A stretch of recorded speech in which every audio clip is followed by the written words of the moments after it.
बिस्मिल्लाहिर्रहमानिर्रहीम। उम्मीद है आप लोग खैरियत से होंगे। अब पिछले दिनों भारत में एक बड़ा इंटरेस्टिंग वाक़या पेश आया और बज़ाहिर तो वो बड़ा एक मामूली सा वाक़या था, मगर बहुत बड़ा आई ओपनर। जिन लोगों को फ़हम है इस चीज़ का, जिन लोगों को इदराक है इन चीज़ों का, और जो लोग नज़र रखते हैं इन मामलात के, उनके लिए ये बहुत बड़ा आई ओपनर था।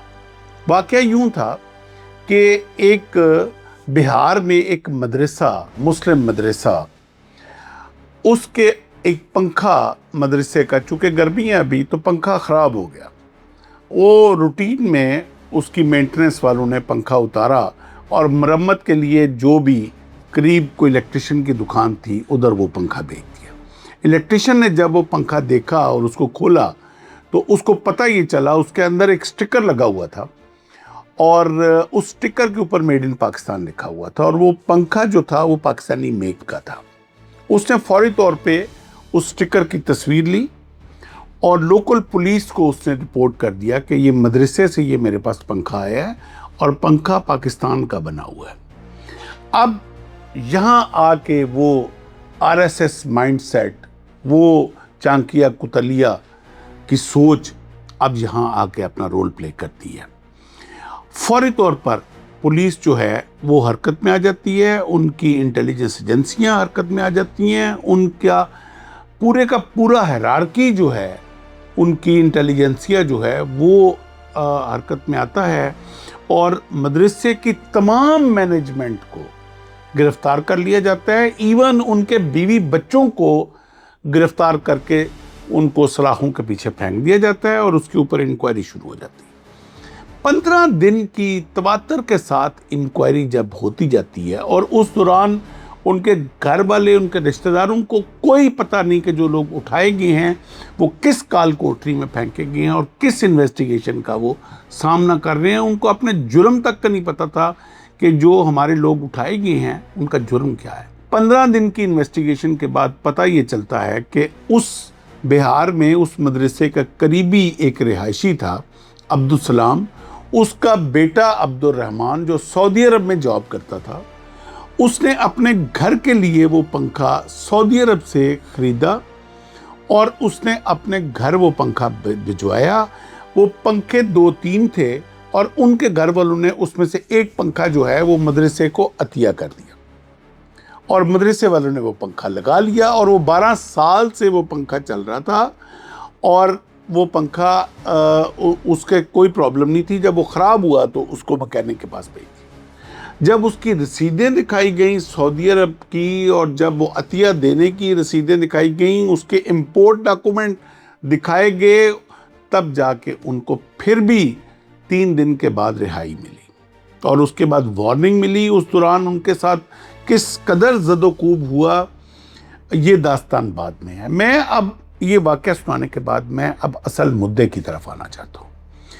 ये एक माइंड सेट है कि किस कदर हकीर ज़हनियत का हमसाया और हमें दुश्मन मिला है कि जो इतना भी बर्दाश्त नहीं कर सका कि एक पंखा जो है वो पाकिस्तान का जो है वो किसी मदरसे में क्यों लगा हुआ है। जो लोग, अब मैं उनसे बात करता हूँ, जो लोग यहाँ मोमबत्ती ब्रिगेड, जो भारतीय डेमोक्रेसी का बहुत बड़ा दाई है, बड़ा शौकीन है कि हमें भारतीय फिल्में पाकिस्तान के अंदर खोलनी चाहिए, भारतीय कल्चर को, भारतीय ट्रेड को खोलना चाहिए, आपको पता है इस वक्त किस कदर वहाँ अक़लियतें और ख़ुसूसी तौर पे मुसलमान जो हैं वो किन मज़ालम का शिकार हैं।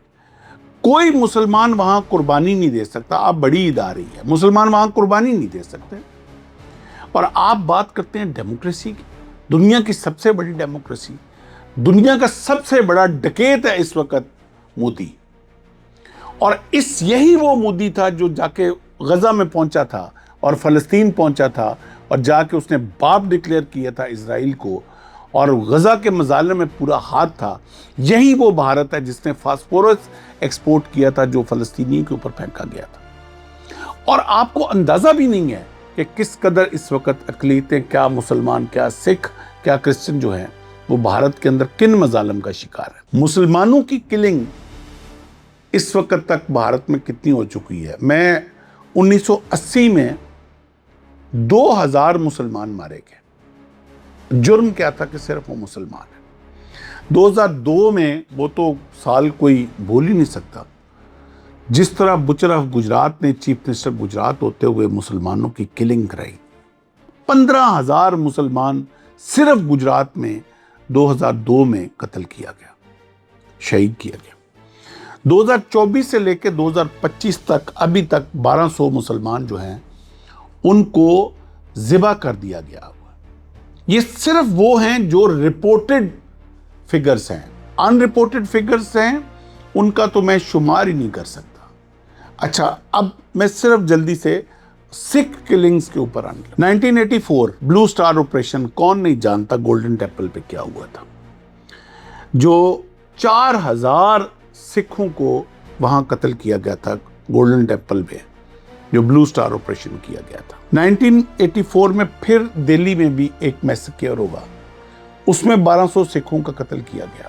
2000 सिख जो है वो सन 2002 में, सिर्फ एक साल में 2000 सिखों का कत्ल हुआ। 2015 से लेकर 2025 10 साल में टोटल 12,000 सिख जो हैं वो मारे जा चुके हुए हैं, इंडिया के अंदर भी और इंडिया के बाहर, जहां कोई कनाडा में है, कोई ऑस्ट्रेलिया में है, कोई दुबई में है, कोई सऊदी अरब में है, उनको मुख्तलिफ तरीके से टारगेट करके मारा गया है। जुल्म इस हद तक वहां बढ़ चुका हुआ है कि कोई अक़लियत जो है वो ना कोई अपनी को मजहबी रस्म अदा कर सकती है, ना कोई अपनी बिल्डिंग बना सकती है इबादत गाहों की, बल्कि जो इबादत गाहें बनी हुई हैं उनको मुसम्मार करके उसके ऊपर जो है वो टेम्पल बनाए जा रहे हैं। मैं ये प्रोग्राम सिर्फ आपकी खिदमत में इसलिए अर्ज़ किया है कि जो लोग एक नाम नहाद, एक प्रोपेगेंडा और एक आइडियलाइज करते हैं उस मुआशरे को और अपनी कौम को और अपने मुल्क को नेगेट करने की कोशिश करते हैं, ये बहुत बड़ी फिगर मैंने आई ओपनर के तौर पे, और ये पंखे वाला वाक़या जो है वो उन लोगों के मैं आगे इंसाफ के लिए पेश किया है। अपनी राय से कमेंट में ज़रूर इजहार कीजिएगा और अपना बहुत सारा ख्याल रखें। अल्लाह हाफ़िज़।